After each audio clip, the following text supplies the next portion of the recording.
Danful offers unparalleled, curated, and bespoke tours across Africa for travelers seeking genuine cultural experiences, enriched with magnificent sights, sounds, and flavors found on the continent. Each trip is reliably curated to ensure visitors are gifted with an immersive and authentic adventure.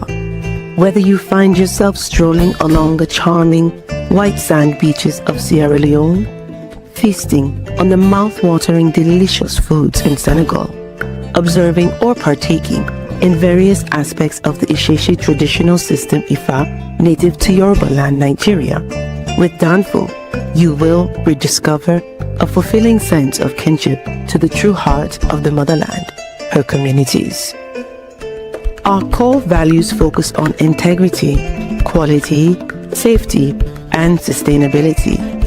We are uniquely committed to assisting with the advancement of African infrastructure and promoting African businesses, so both travelers and the communities they visit receive beneficial exchanges.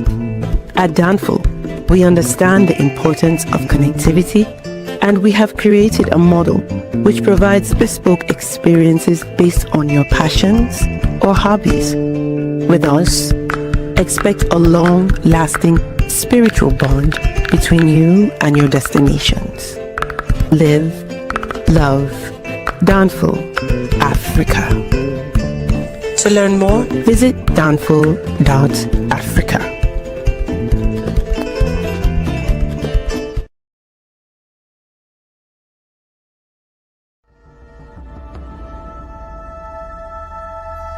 At the Okoli Law Group, we specialize in producing justice.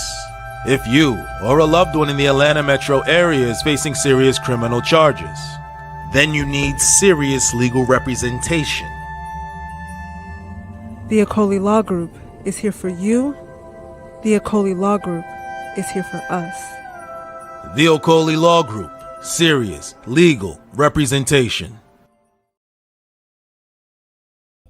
Peace, family. We are live again. Dynasty Mirror Search for Huru. Thank you all. Thanks so much for joining. Make sure you like, share, and subscribe. Again, please like, share, and subscribe. Guys, give me 1 minute. Well, 1 second, really.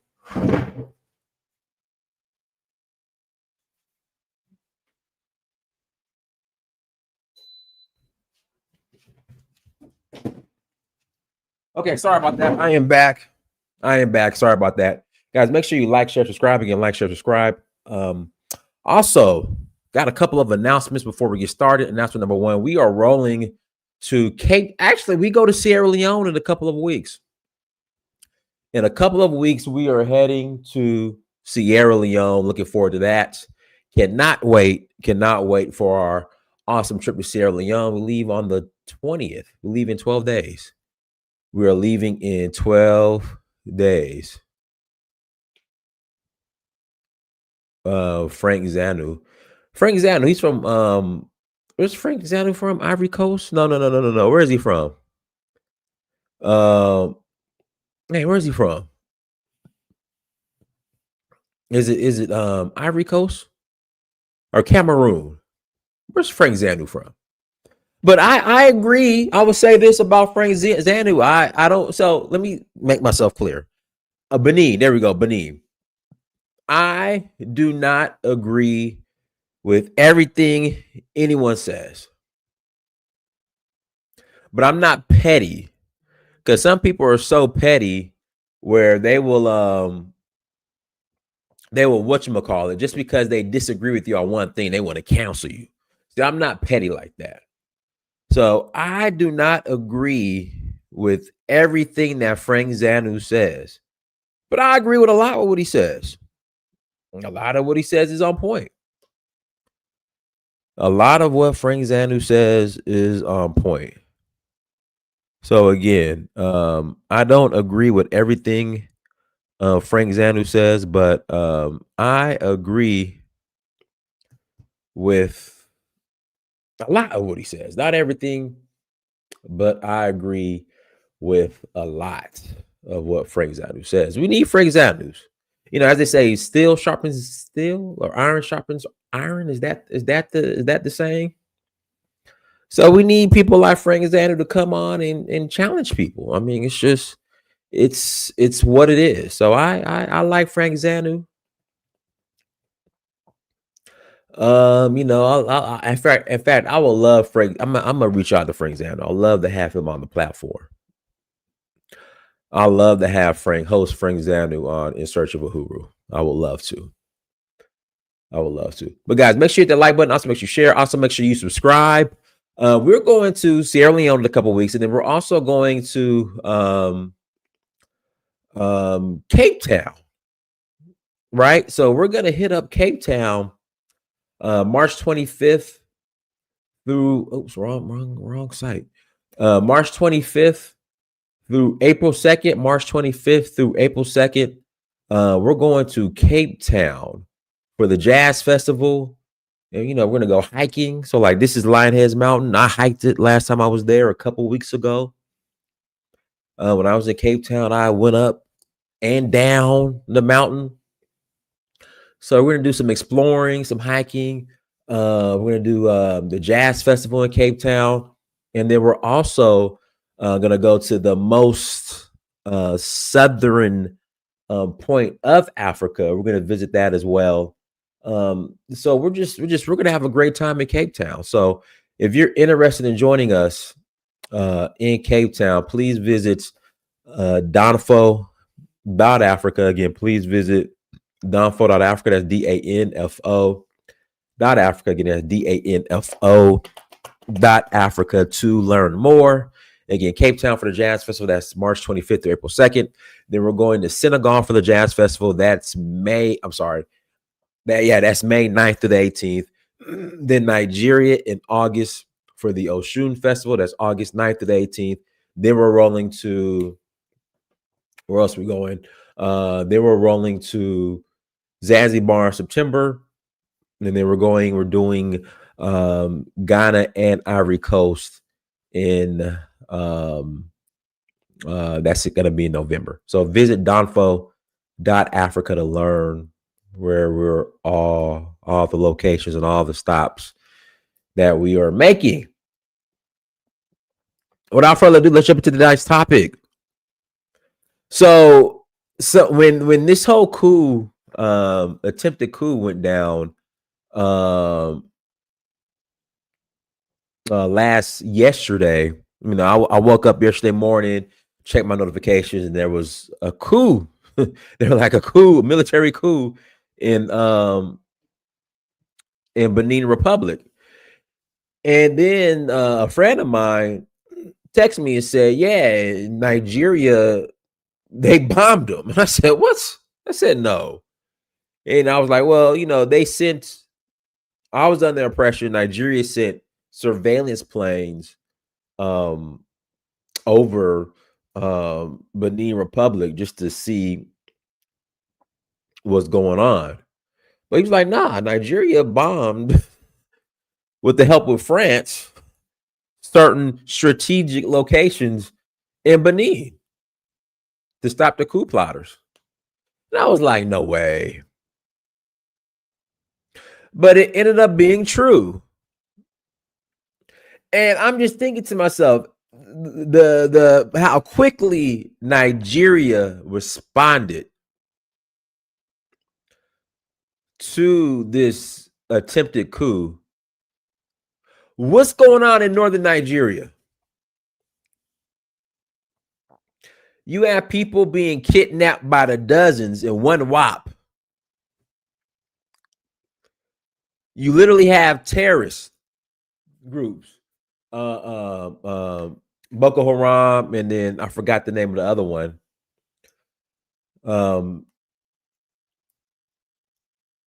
Who were like just occupied. Literally, they had a shootout in Lake Chad over an island in territory in Lake Chad.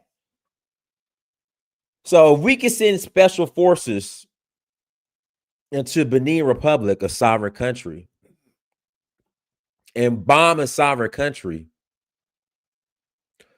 why can't we get things ISWAP? There we go, ISWAP. Why can't we do the same thing in northern Nigeria? Why can't we get things under control in northern Nigeria? Like I heard Nigeria sent their special forces on the ground in Benin Republic.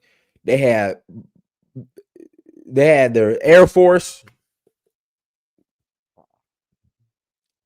And then another question is, you brought up ECOWAS. Why doesn't ECOWAS have a special envoy in northern Nigeria?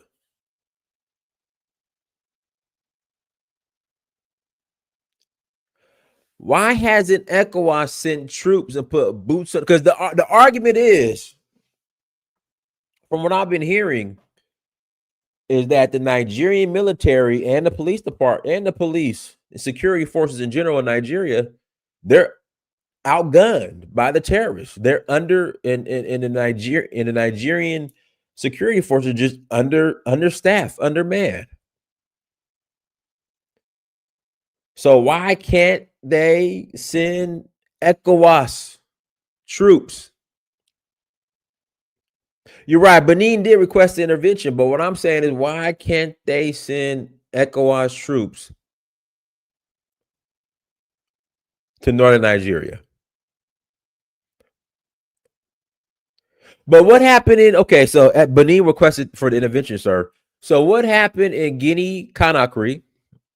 What happened in AES, Mali, Burkina Faso, in Niger? Where was ECOWAS? That's what I'm saying. The whole Benin requested for intervention, that's not adding up.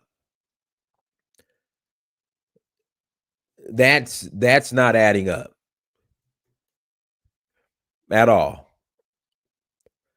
Because we've seen countless examples of coups in ECOWAS countries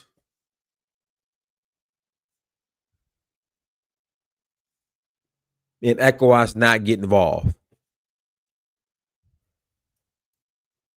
But what makes Benin so special?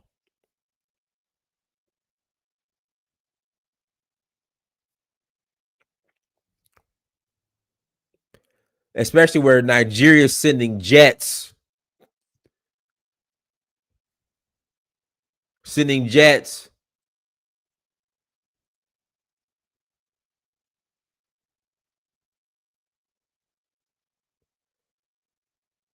To go into Benin. But all I'm saying right now, the focus should be those bandits in northern Nigeria.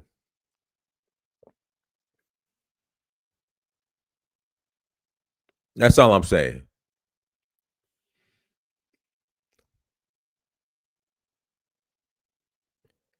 Let me play this clip from TV.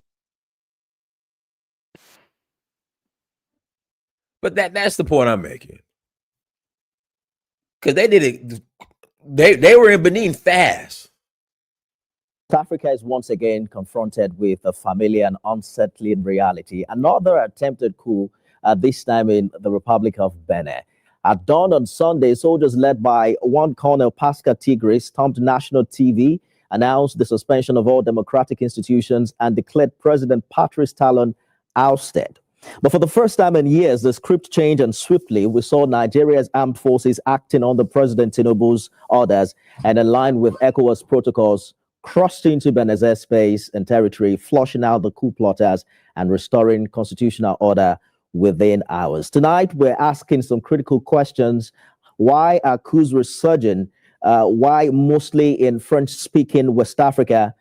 And what does Nigeria's decisive intervention this time signal for ECOWAS' future? I'm joined by security expert Dixon Osagie on the program. Mr. Osagie, that this was one of the fastest coup reversals we've seen in West Africa in decades.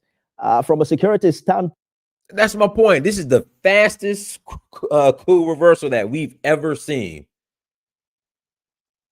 Where all hands, all of a sudden, we're on deck. Somebody in the chat room said, "Well, in the other coups, I guess whoever the president was in power didn't request ECOWAS to come in." Come on, that's an excuse. That's an excuse. Come on. Like most of men say, Macron put in that call to Tinubu. That's a fact.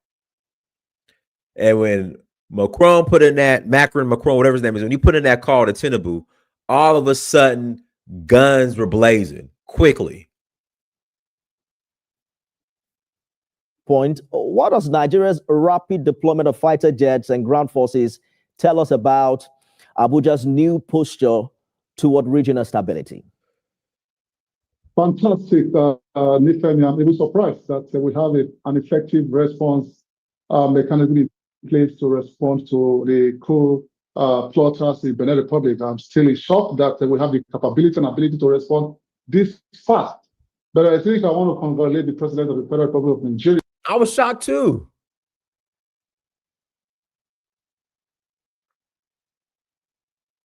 I was shocked too. They were in Benin quick. They had boots on the ground quick. I was shocked too. President Bola Tinubu for the swift response and also for giving the Nigerian military a marching order to intervene in Benin Republic. I think that has brought a form of, a lovely, beautiful names to the Nigerian people and to the Nigerian country as a whole, because democracy has come to stay in Nigeria and also in other parts of Africa. If you check, Benin Republic is about some few kilometers away from Lagos and also from Nigeria. And if anything happens or goes wrong in Benin Republic, I think Nigeria will be at risk. But for the Nigerian government to respond in speed and momentum to ensure that Lieutenant Colonel Patrice, Lieutenant Colonel Tigris is being hosted, I think it's a welcome development, and it's also an avenue to communicate to our military officers that the constitution of each country should be protected instead of looking at the path of overthrowing any constitutional order. But I think this is a good one, and ECOWAS has done a great job. The first time in history, I've seen in my own eyes that they were able to respond to restore the president of Benin Republic back to office. Mr. Sage, trust Nigerians to talk. I've seen tweets like Nigeria went gun blazing, and then questions like how come we haven't seen that kind of intervention back at home with terrorists and bandits? My point. There we go. I'm not the only one. Where's this guns blazing energy for the terrorists and bandits? Somebody made an excuse up yesterday or earlier today saying that, well, the terrorists and the bandits, they integrate with the locals and they can't. And I'm like, come on, stop with the excuses.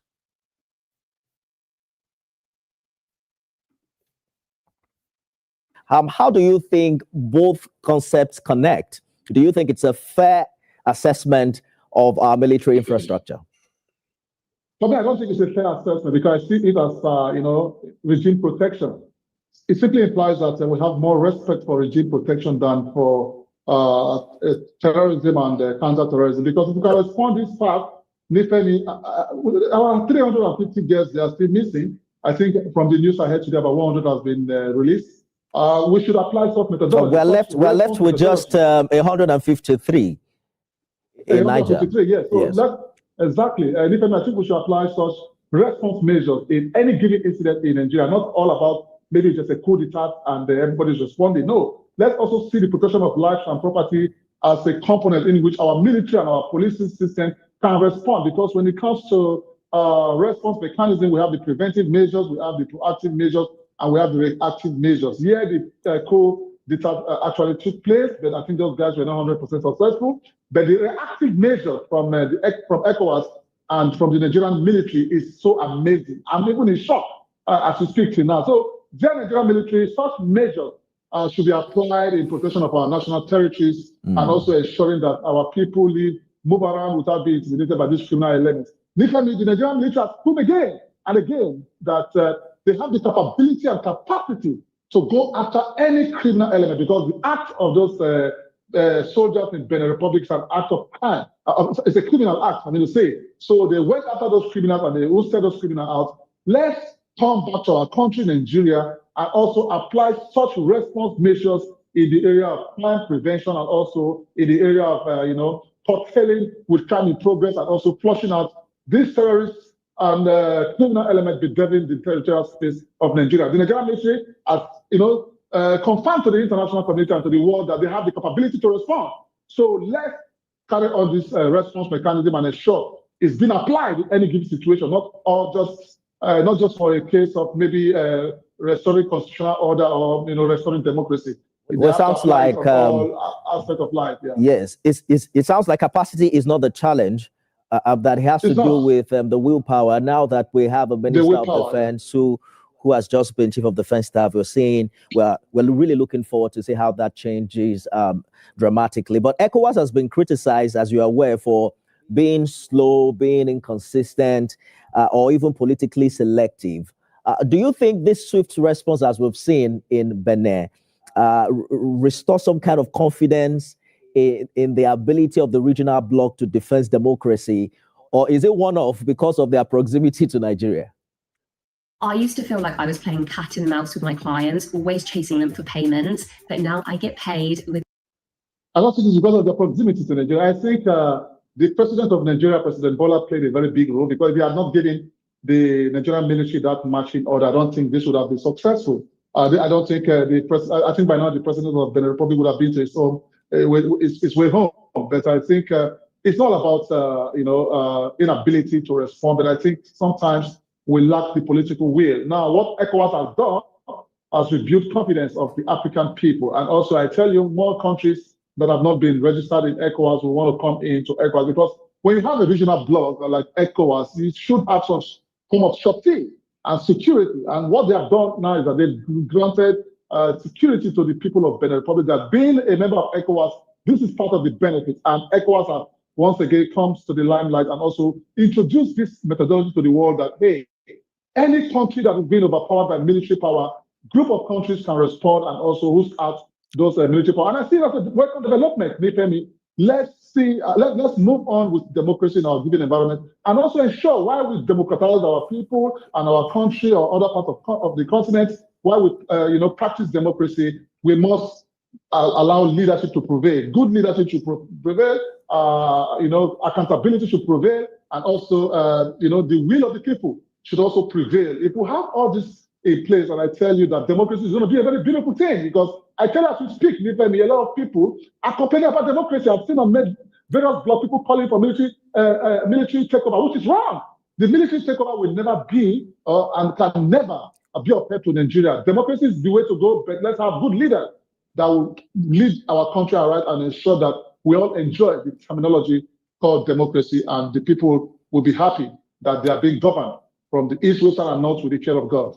Quickly, Mr. Osage, in a minute, if you can, looking ahead, does this intervention deter potential coup plotters in the region?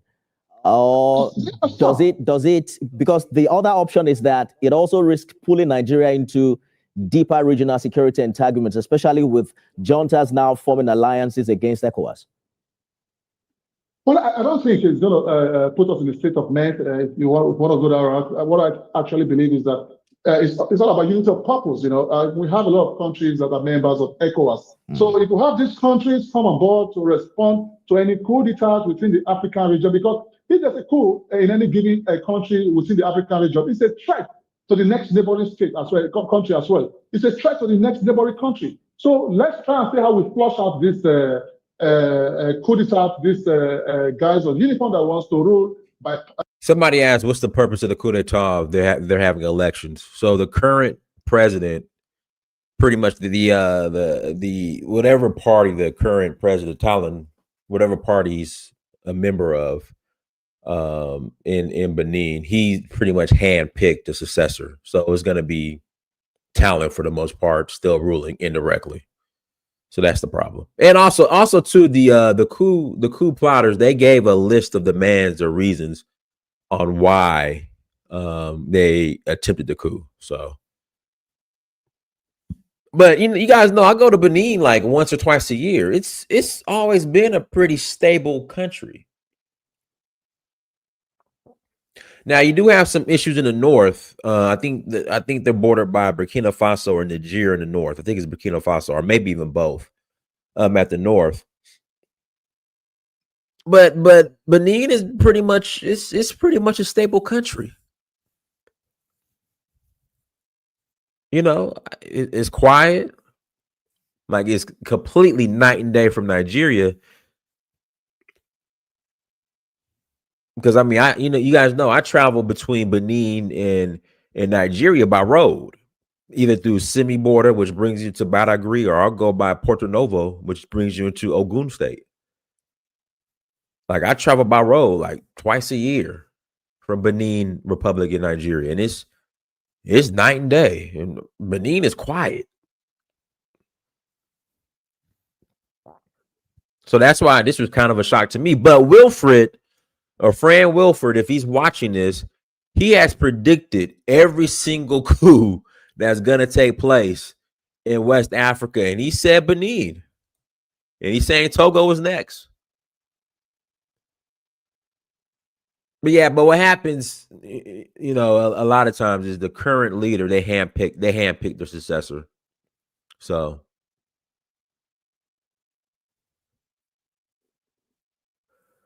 yeah. But guys, links in the chat room, if you want to call in, add to the conversation. You're more than welcome to call in, add to the conversation. But I mean, ECOWAS needs to go to northern Nigeria.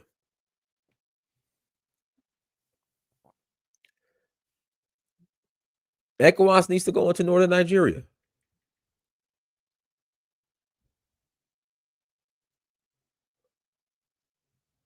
If you ask me, you got a point. I only hear people. In fact, you know what, Kevin? I hear more people talking about Daddy December than they are what's going on in the north now. So you do have a point.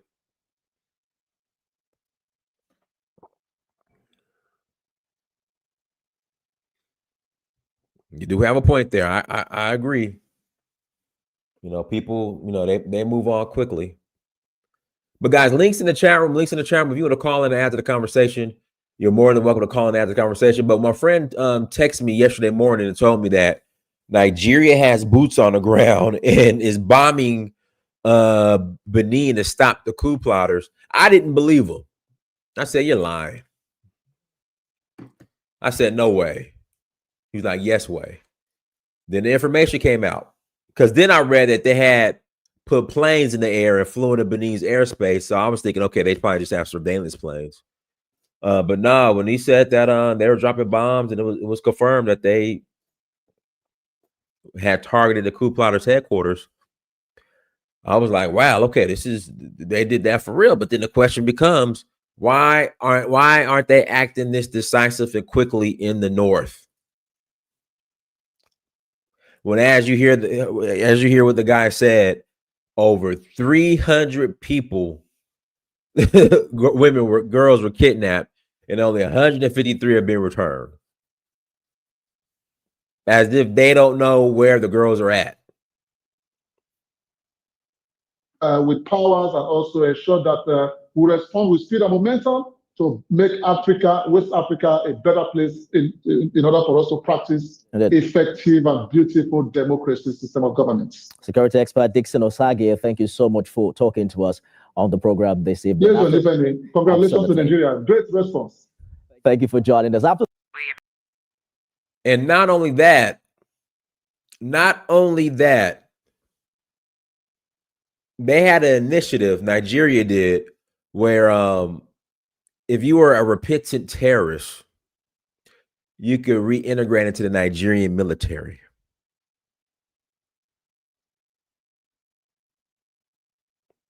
I'm not making this up. If you were a repentant militant terrorist, you were allowed to reintegrate into the Nigerian military.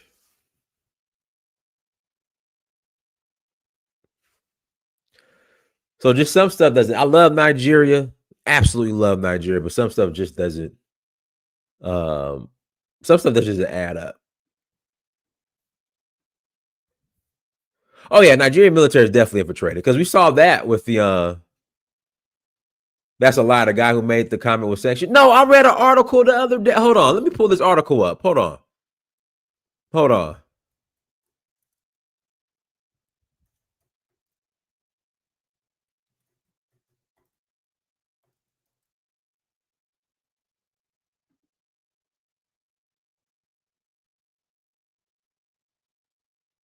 Here we go. The Nigerian military primarily reintegrates former Boko Haram fighters through Operation Safe Corridor.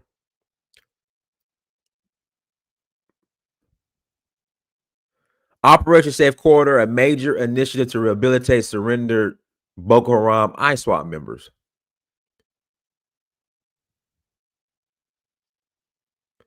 And from my understanding, they were allowed to join the military.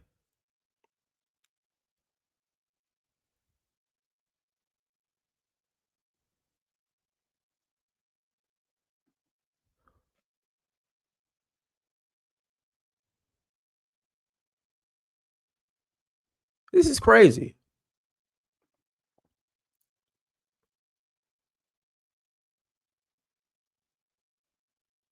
This is crazy. Go ahead, Tunaja. Yeah, thanks for having me, Diners. Now, Tunaja, am I right about the reintegration with the Boko Haram into the supposedly not the military? But I swore I read an article the other day where there was a guy who was in the military who was a former Boko Haram ISWAP member. I know I gotta find it. Am I wrong, Tunaja? Yeah, I think the military doesn't recruit former Boko Haram members officially. They don't, and there's no evidence that they've recruited one.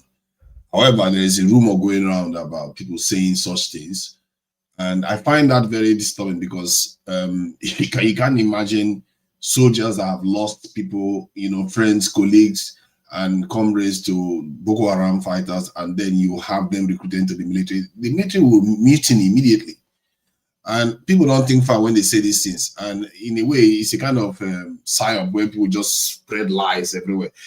What they do is the repentant Boko Haram members that come out from the forest, whatever they're hiding, come into the city, they will rehabilitate them and have them. Some of them actually join state security operators.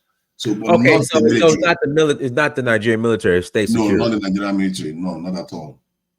And then some of the situation they use them for, sometimes they can use them for intelligence gathering. You know how informants work with intelligence agencies and security, military and stuff like that. So they use them for that purpose. But to say they recruit them into the military is false.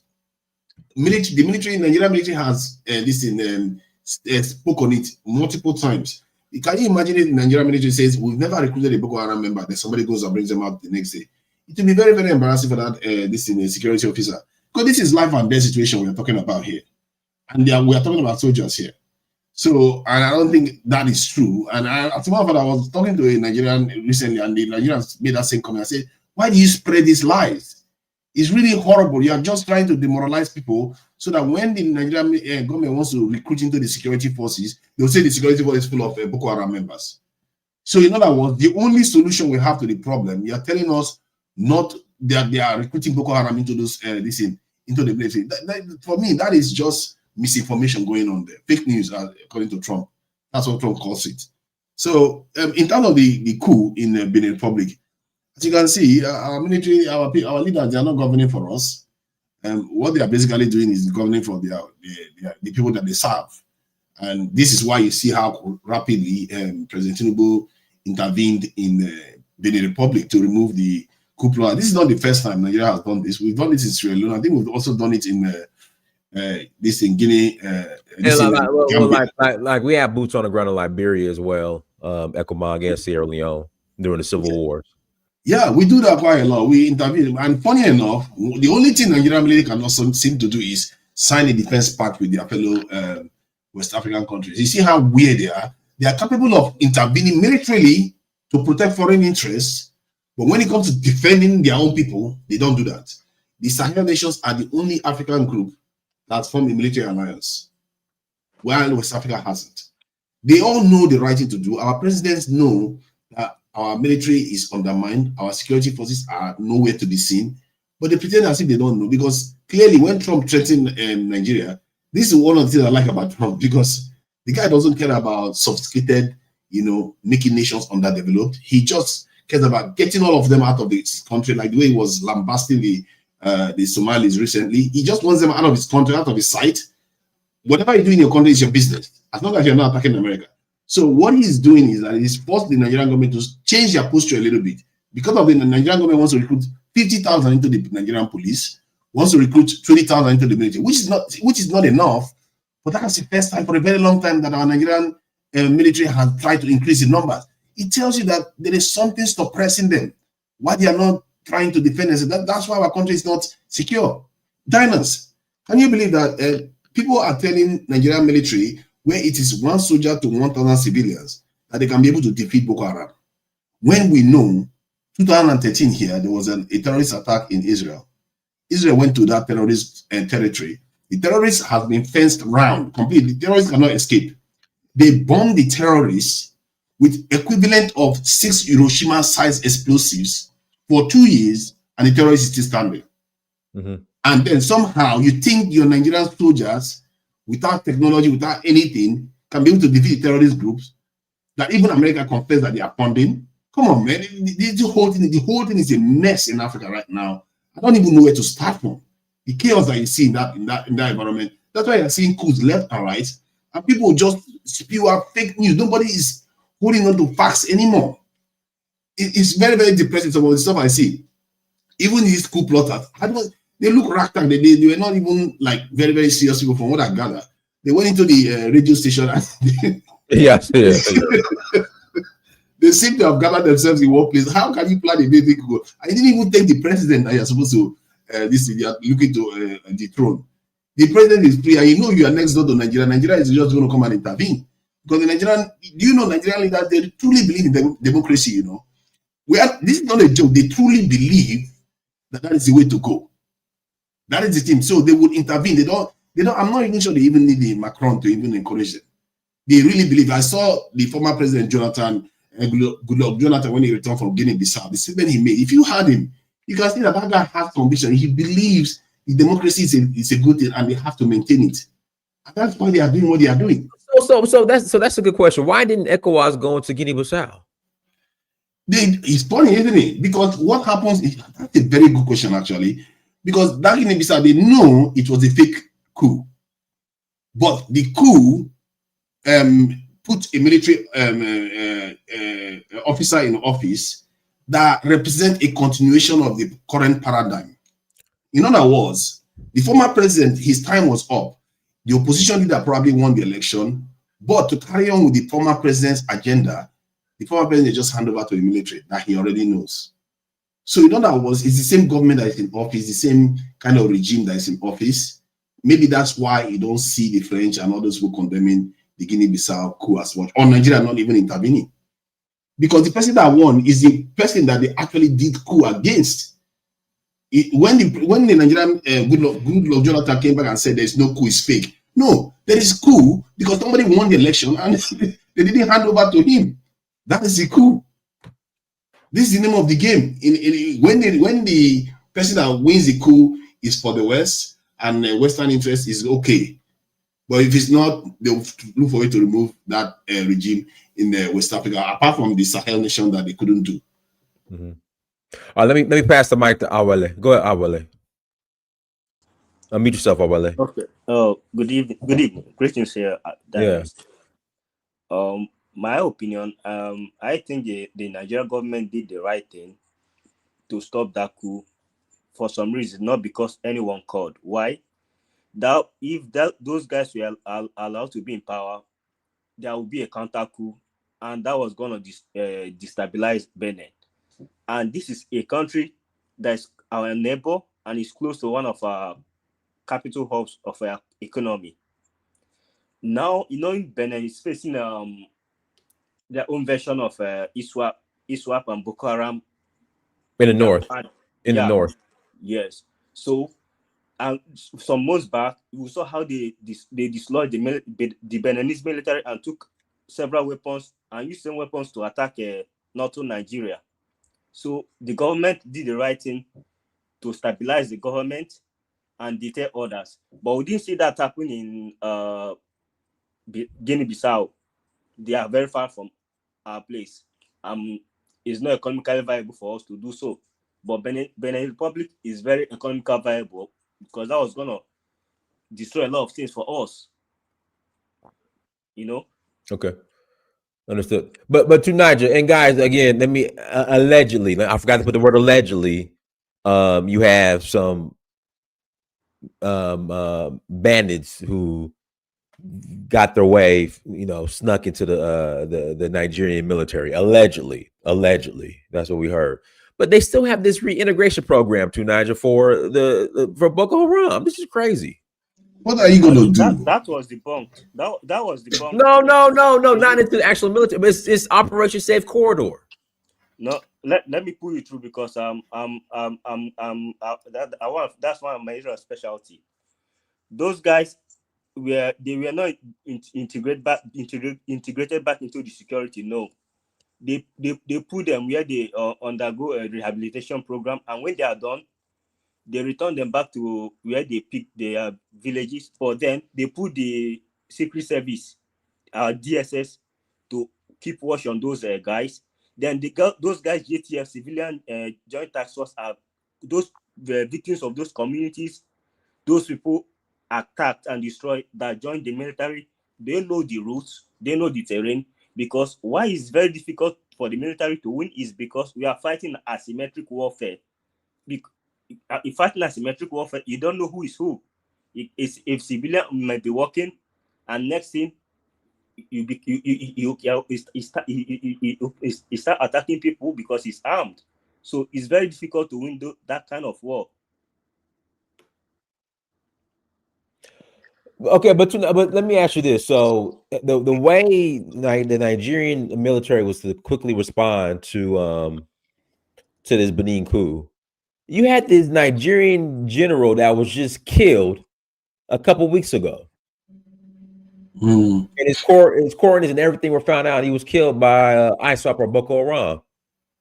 Like that's what I'm saying. Some of the stuff just doesn't make sense or adds up. I think the issue is I had this experience where somebody that I did some work with in Nigeria joined the military. He's not a soldier.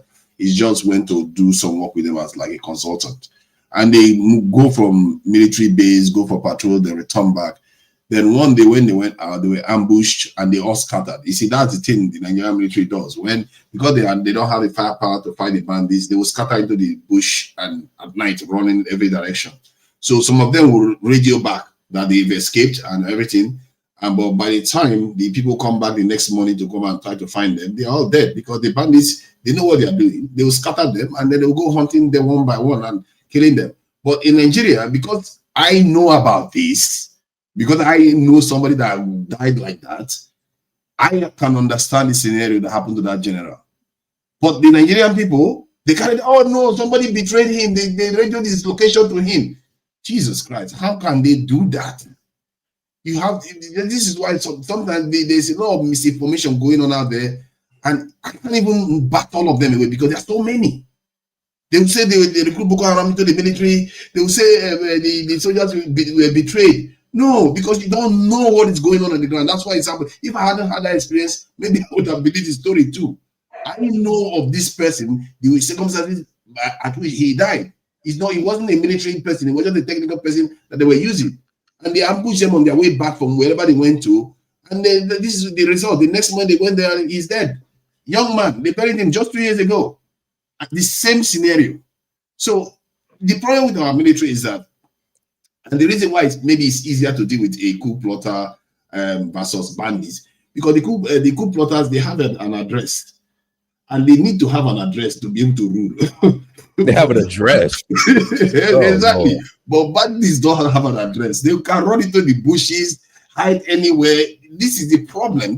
That's the problem with Hamas. Hamas, they even know where Hamas was. This military general was alive. He was texting. He was messaging back and forth, and the I guess whoever he was speaking with said the helicopters on the way. That's exactly. See what you are describing now. This is a general. This is a high-ranking general. High-ranking general. Bullets don't feel sorry for anybody. In Nigeria, I've warned them before. You can't have one man expect to defend 1,000 citizens and you expect to be secure in that country. It's not going to be secure. America is not like that. America has the best weapons in the world. America is 1 soldier to 150.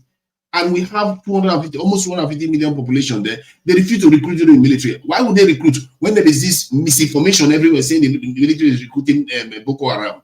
This is the kind of scenario you face. And our military too, they are not even very, very helpful because they themselves, they brutalize the civilians so much that when the people hear about military, it's often bad news. They see them as bad news. When in reality, they are actually the solution. You have to take over the ground from the terrorists. They are not exactly very sophisticated. Tunaj, also too, like with some of these kidnappings, like I was reading like a couple weeks, they returned some of the kids or that were people that were kidnapped, but there were no arrests made. That again, this is the problem, because how can bandits hand children over to you? They say they threaten them. I don't buy that. They pay them. That is how they got them back, because the embarrassment was too much. That's my thinking. That I don't know for sure. I'm just guessing. This is allegedly with serious this is a pinch of salt. So I don't know for sure, but it appears to be that way, because nobody was arrested, and they say you threaten the bandits and they release. Why would the bandits back them just because you threatened them?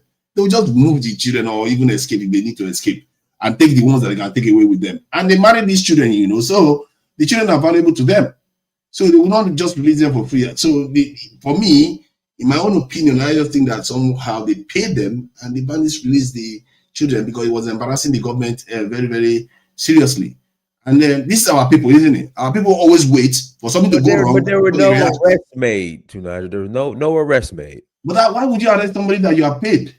That's the point. The scenario is that they paid them and they released the girls. Why would you arrest them anymore? Well, how would you arrest them? Come on. Go ahead, Ayo. Let me pass to Ayo. Go ahead, Ayo. Yeah, no, it's pretty interesting what's going on. I think there's just so many different dimensions to this thing, and it's kind of impossible to pin down one sort of track and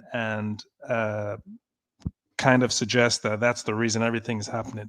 So, for instance, just like I think Tunaja was saying, yes, you do have corrupt military personnel in the Nigerian army. I don't think it's a leadership order to allow Boko Haram or any terrorist group sort of like do what they want, but you probably have mid-level leaders who have allegiance either ethnically or religiously to certain groups or certain governors who want to use these terrorists as leverage in one way or the other, who soft pedal, and it kind of makes it seem like the entire military is in cahoots. That's just not possible. It's clearly not what's going on. From what I gather, I think there are a lot of northern governors who use these terrorist groups to blackmail the government or use them as leverage to negotiate with the government, or use them as a way to increase their allocation or financing or funds. Well, I was listening to some northern governors the other day. They're completely apologetic when it comes to these military. Exactly, and the northern, and that's why Tinubu's hand, in my opinion, is so tied, because he knows. I mean, I don't think it's majority of them, but there are some very influential northern governors. In my opinion, this is just speculation, but it kind of doesn't make sense otherwise. They are using these terrorists as leverage. They have in the past, and it seems like they will continue to.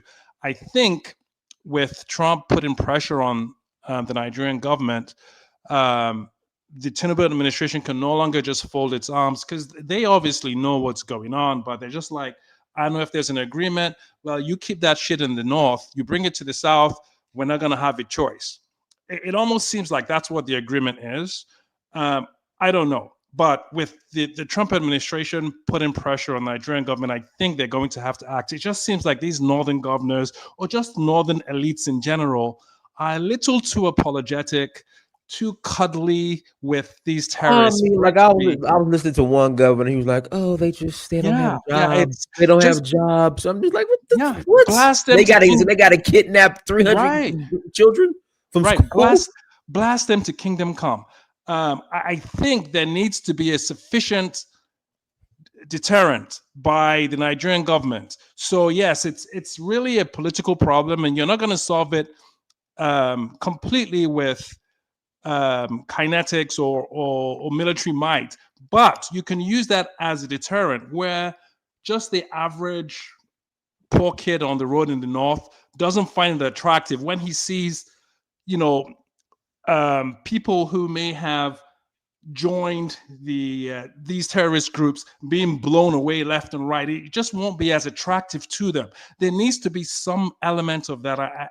It's not going to solve the problem completely, but it needs to. That we just need to see tons of these guys blown to bits. If Nigeria carries on like this, if Nigeria carries on like this, they will balkanize Nigeria the way they did with the ROC and maybe even Syria.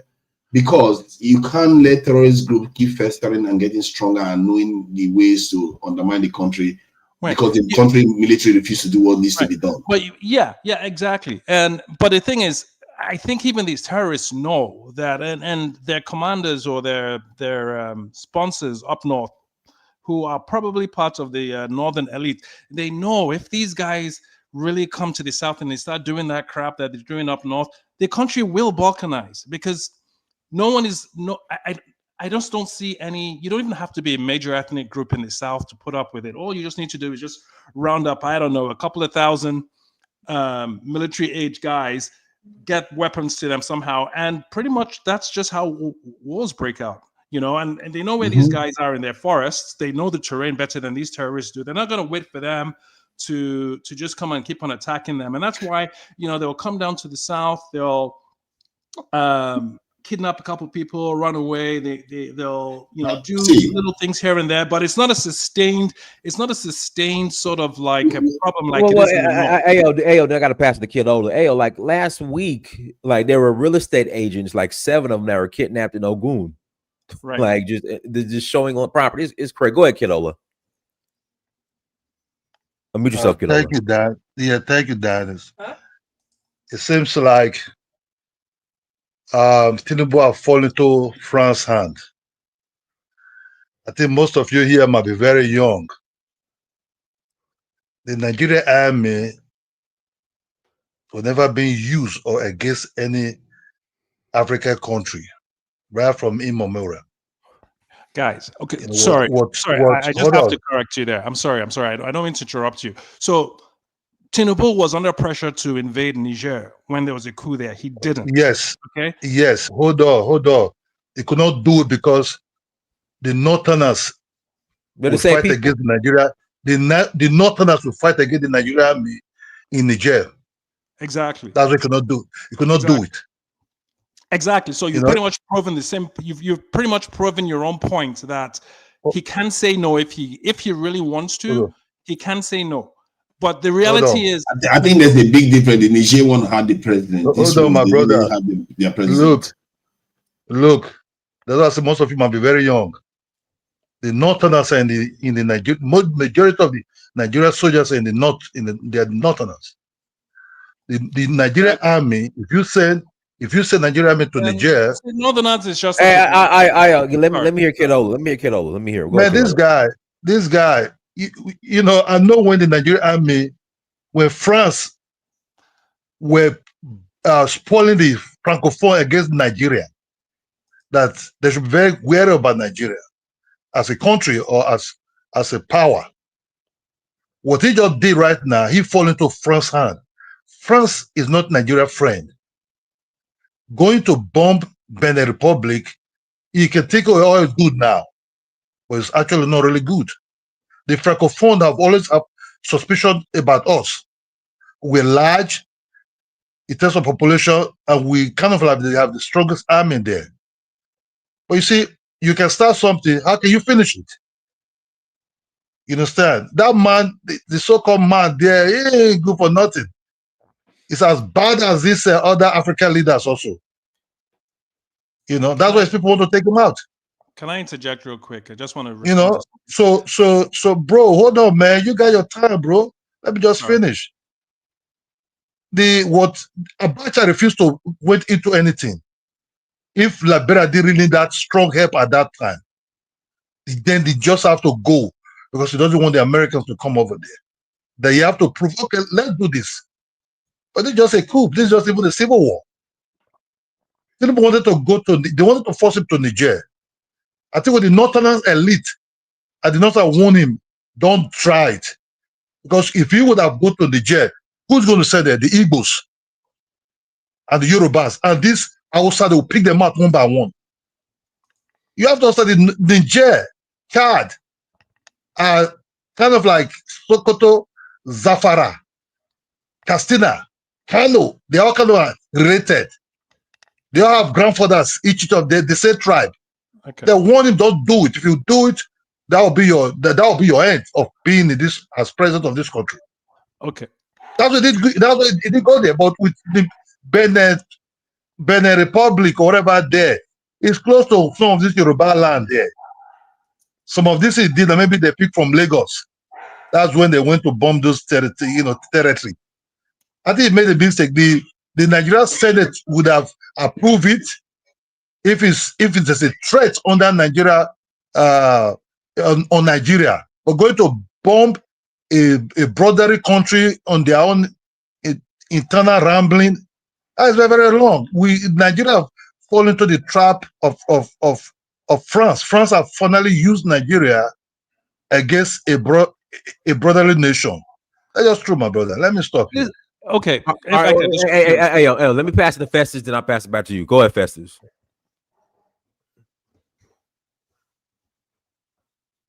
Festus, we can't hear you. Festus, we can't hear you. All right, go ahead, Dale. Do you hear me? Yeah. Okay, I hear you now, Festus. Go ahead. Yeah, I was gonna circle back to what Ayo said as to the situation in northern Nigeria and how we have elites who may be involved in the insecurity going on. There is a speech or a statement made by Abacha, and he said, if insurgency lasts more than 24 hours, the government has hand in it. So it's not unusual, or it's not surprising that with Boko Haram, ISWAP, Lakurawa, and all these various terrorist groups, that there'll be people involved in high places within the Nigerian government. And I gotta be very careful so the DSS don't come find me with what I'm actually saying. But I think the situation with everything going on in Nigeria just shows you how unserious the country is. And to really add insult to the wound, the Niger situation, Nigeria under Bola Ahmed Tinubu was going to send soldiers to the north to get rid of the coup plotters. But the northern elite, who are mostly Hausa Fulanis, basically kick back against that. And being a Yoruba man, it's kind of like an insult in the sense that you couldn't send Nigerian soldiers to Niger, but you were able to send Nigerian soldiers to Benin Republic, a country that's got about 12% Yoruba people. It's kind of insulting, and Tinubu didn't even have any political foresight to be like a puppet for the French president to do his bidding in Benin Republic. It just didn't make any sense. I think this back and forth trying to reason what Nigeria is doing back and forth, it really just shows that Nigeria is it's not a serious country. We can go back and forth debate or talk or argue or whatnot. Sometimes it's unnecessary. I don't want to say Nigeria is a failing country, but it looks like it's getting close to being a failing country. Diners, can I respond? Yeah, go ahead. So, and we have this problem in Nigeria where we take one problem and we try to extrapolate it over every single other problem. Niger and Benin Republic have two very different geopolitical importance to Nigeria. Very, very different. There is not one Yoruba person anywhere in Nigeria that minds or doesn't understand that what happened in Benin or Benin Republic was necessary. I suspect, Festus, you're not Yoruba, because if you were, you would be supporting this. And please tell me in the comments if I'm wrong. I am Yoruba and I know this. Benin Republic is not a failing West African state. It's one of the most prosperous small countries in West Africa. You probably know this, Dynast. I know you've been there many times. Well, like I said, Benin is probably one of the most stable countries. Exactly. So, you can't start comparing Niger Republic to Benin. You completely misunderstood what I said, though. You completely did. First of all, I'm just saying as a Yoruba man that. And secondly, first of all, I'm Yoruba, and secondly, you completely misunderstood what I was saying. So I wasn't speaking of Benin as being a failing country. I'm speaking of the trajectory of the Nigerian state, insecurity, has been a failing country. So you should have paid attention to what I was saying. Okay, my apologies. My apologies. So yeah, so I don't think it's not the same thing as Niger Republic, and he did what he had to do because like I think it was Two Niger I was saying those guys, those clowns, those guys who carried out the coup and they were on TV. They looked like clowns. I mean, no one would take them seriously. I mean, they didn't even seem like serious soldiers or whatnot. You can't allow those kind of people to just come hijack a government because they have the barrel of the gun and then turn the entire one of the most stable countries in West Africa into chaos. Not to even mention that it's 20 minutes from Lagos, and then before you know it, Whoa. Okay, you mean Lagos State? Lagos State, yeah. It's Okay, about yeah. It's about 20 minutes from Lagos State, and then before you know it, it's right there. So, okay. and then before you know it, you have hundreds and thousands of people crossing the border trying to escape, and then it just destabilizes the whole region. Bola Tinubu had no choice. He did what had to be done. That was what any responsible leader in his situation would have done. It has happened before. We've done it in Gambia. We've stabilized Sierra Leone. We've stabilized Liberia. So I don't know where this sudden. Can we stabilize Boko Haram? I'm sorry. Well, Go ahead. Boko Haram is a little different in that it's not a conventional. It's not a conventional warfare. Just like someone mentioned earlier about what was happening in Gaza, they bombed the hell out of them. They still couldn't get rid of them. Can you? And that's within a very well-defined, fenced-off area. Not to talk about wide in the open in the deserts in different terrain. So yes, they got to bomb Boko Haram, but ultimately the solution has to be some sort of political angle to that solution. I don't know what it is they want. I feel like I disagree that the solution is political. You can't negotiate with people that want to Islamize the nation. So the solution, let me just tell you what the solution is. You take over the territory like every self-respecting nation. That's what you do. You take over the territory so that security forces are everywhere. The reason why they attack those outskirts, they go for soft targets and they kidnap people and attack them because security forces are not there. You can't have a country where you have whole areas are not secure. The border is not secure. We barely have a border force. Okay, well, that's a joke. If you want your country to be functional, you have to do that. It's not a long-term problem. It's not a long. Why do we believe it's a long-term problem? The government borrowed $20 billion just the last year alone. While to do this, it takes about $7 billion. Right. It's a long-term problem in the sense that you can't really start to worry about the border when you have a present urgent issue like a coup in Niger or a coup in Benin is what I'm saying. And besides that, we have over 5,000 kilometers of border of land on our borders between Niger, Cameroon, Benin. It's impossible to fence everything off. You don't have to fence it off. You can defend it. You can man them. I want to agree with Two Niger and what Can I get in, please, as a new speaker? Okay, go ahead. Go ahead, Sean. All right, thanks. Greetings to Dynas. You're back. Good to see you back. To Niger, good to see you, and other folks that I can't really see too that good. If you're someone I know from the old. To me, hey, somebody's phone's crackling and hold on. Shaw, I think that hold on, let me mute everybody. That might be you, Shaw. Hold on. Oh no, Shaw, mute yourself, Shaw. Okay. All right, go ahead, Shaw. Okay. So to me, it's very disheartening to see the big boy in the big industry, the big country. They're gonna go and try to stop this coup, neo-colonize Benin, and they didn't do shit when Alassane Ouattara changed the constitution and did a constitutional coup. ECOWAS said nothing. The AU said nothing. Nigeria did nothing. And then we can go. There's other incidences where if we can find a situation similar to where Gabon is another one where the cousin takes over. They didn't do anything about that either, right? So here we are now. The United States has put pressure on that ass, okay, and Now they're here. They're all rumbling and stumbling to try to deal with the insurgencies or the problems up north.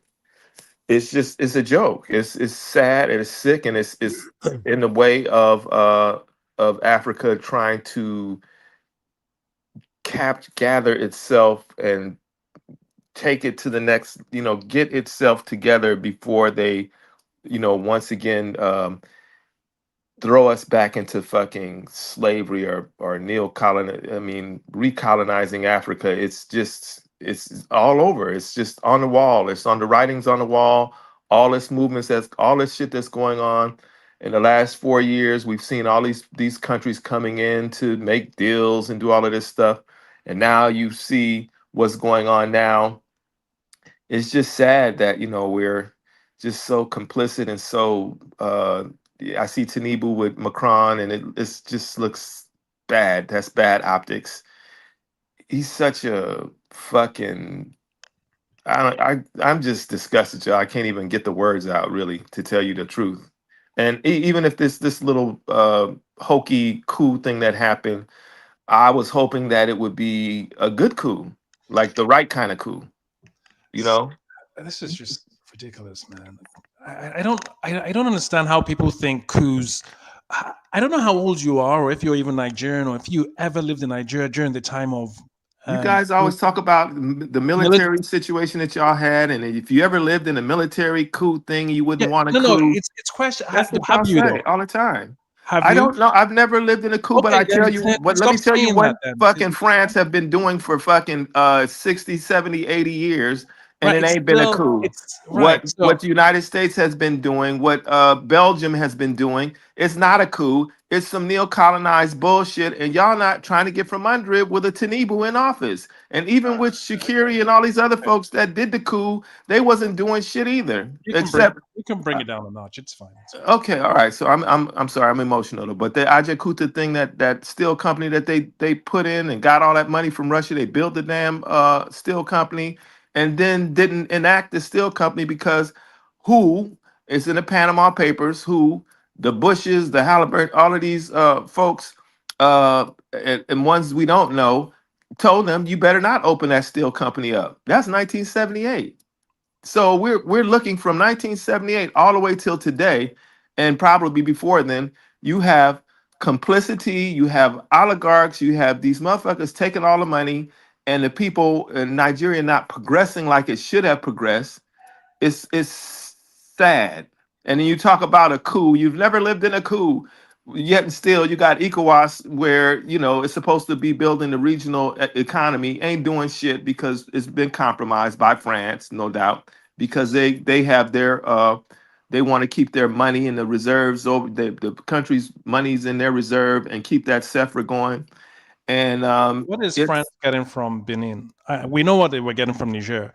And I'm not saying they don't have. They do have interest in Benin, but what are they getting from all their former colonies? This guy say the right thing. What are they getting from all their former colonies? Benin Republic have been under France handpicked for a very long time, and this dude this old man in power is a very corrupt. Look, anyone look that he was right. Ouattara came in as whatever the man is there that is not democratic. Hold on, but he changed the whole thing. You have to start. Benin Republic is not just Yoruba alone. The other tribes in Benin Republic. You just said Ouattara. Hold on, bro. The Yoruba in Benin Republic have always have the other tribe always use all kind of side eye. I've been looking at them because they are migrants that came there through your empire. You understand? So Nigerian army, right from immemorial, will never be used against a neighboring country that have their own, if not a civil war, but maybe change of government or anything like that.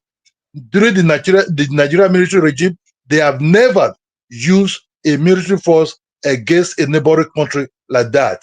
You understand me? France, the problem we have today in Nigeria, who orchestrated France? You understand me? France was always against Nigeria. France kind of like pet Obasanjo at that time to give over part of Calabar or Creek, so kind of area there to Cameroon. You understand me? But this map, I don't know, because he have something in France.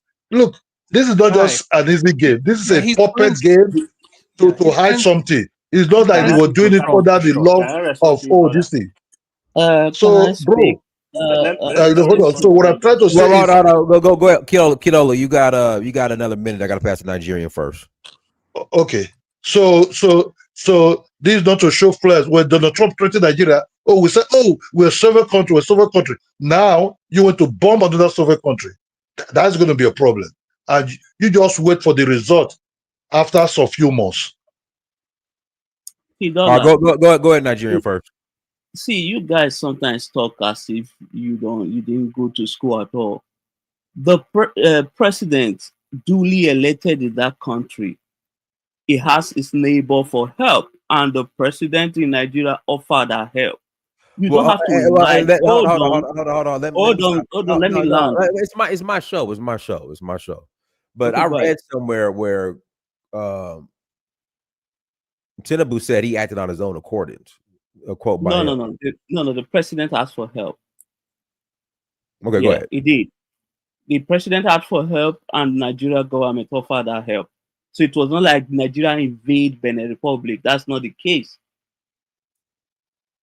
And I think it's the right thing to do. Even, for example, if something is going on in, let's say, Canada or Mexico, the United States will not just fold the sand and just watch. Let's assume, for example, Mexico decided to bring in Russia bring something to Mexico. Do you think the United States will just sit back and, okay, it's not our problem? Come on. Why didn't they do anything in Gabon? Why didn't they do anything in Gabon or in Ivory Coast or in Guinea-Bissau recently? Hold on, that is different. This is close to home.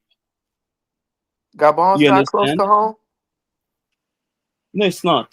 I'm not sure it's close to home. That is the reason. But Nigeria first, don't you see that there is an element of democracy that we are practicing whereby there's barely any opposition, and maybe these military regimes are going to act as a kind of opposition against these democratic, so-called democracies that we have, where opposition is completely squashed, and then they want to manipulate the constitution to suit them, the ones that are in office. So the way I look at it right now, the Sahel nations are acting as a referendum on the democratic ones. If the democratic ones don't perform, then you will see that military regime eventually will take over the entire nations. No, let me give you an example of what happened in Nigeria. For example, when Obasanjo wants to run for third term, politicians in Nigeria stood against it. And what happened? Obasanjo pulled back. So you are not going to blame if the opposition over there are just cowards, they decide to do what the president asks. In Nigeria, that is true in the case of this thing, but you know well that there's no opposition in Nigeria right now. The politics where only one side seems to be just running the whole show, that is not democracy. There's opposition. Just that they are currently just, I guess they are planning, but from next year you start seeing them doing their work. Or they will run an election again. Hey, let Nigerian first finish. Nigerian, you got a minute. I got to pass it dark. Yes, so this whole thing is that I think people who sit in a comfortable, developed country far away, the United States, some of them in England, want to dictate how we are to do our things here. So you guys expect a ragtag military just take over, the Nigeria should just fold his hand and just watch because they don't want to offend anybody. We need to play it nice. Come on now, let's be serious. Well, Nigerian first. A so-called. So what about the coup that happened in Niger? That's right next door to Nigeria. Yes, because for example, that would have happened. The same thing would have happened, but because of the politics in Nigeria, the president had to listen because guess what? He's going to run for a re-election, so he has to consider that. I know if it was not that, he would have proceeded and do what he has to do. Because the war on Niger would have been war on Burkina Faso and Mali. That's why. That's one of the main reasons why he didn't go in. And then also the same people in the north and the same people in Niger. The reason northern governors in Nigeria saved the day. So this idea is because of the almighty AES. No, it was the local politics because he knew if we proceed, there will be a political repercussion. That's why. That is so not you the think reason. that, He was that never Nigeria able to didn't go. care? You know that. Nigeria didn't care about going to war with also Burkina Faso and Mali. You think that See, Nigeria could afford to do that? I see, don't think Nigeria has ever even mentioned Burkina Faso. I don't think Nigeria, But an Burkina act of Faso is war on Niger militarily is an equipped. act of war on those three countries are united, and an act of war on one is an act of war on all Yeah, three. but Let why? me tell But you here's the what you reason guys why. don't understand. Let me tell you. Let When me tell you. push comes to shove, country normally focus on their interests. This thank idea you. that Thank you. they will stick their neck out for another country. Let's watch. Brother, Let's Thank they you. have see a unite. when The the game military begins, is and we see. integrated. They have agreements. There's They absolutely have no formal interest agreements in that they Sahelian have nations. formal Yeah. agreements that if one That is is what attacked, you all three think. of them will, and Dennis, that you is gotta control formal the show, agreement man. under a Pass the mic. federation that they are in Yeah. now. That's not no just But happens. that's I'm what just you not think. saying it. Let the game begins first. Then you see that country will protect their own interests first So before another you want person. to gamble with the fact that the Thank three are you. not At going to least join Oh, you when Algeria hold on, hold on. has already threatened to join I the war. gotta pass the mic to Darth Roman. Go ahead, Darth. All right, all right. Okay. Well, this is a very good topic because it's coming from a debate that I had today that I wanted to finish, and that bloody dusty lord kind of cut it off short because I was about to land my point. All right, no problem. Thing that's happening, that war in that if Nigeria took on the AES, that would have been a long and protracted war, because that has enough. Nigeria cannot even control the northern region. They cannot even deal with that, let alone have to deal with the whole entire Sahel region. My guy, So the that would AES doesn't have 5 planes yeah. between all of them. Let him finish. Let him finish. Hold on.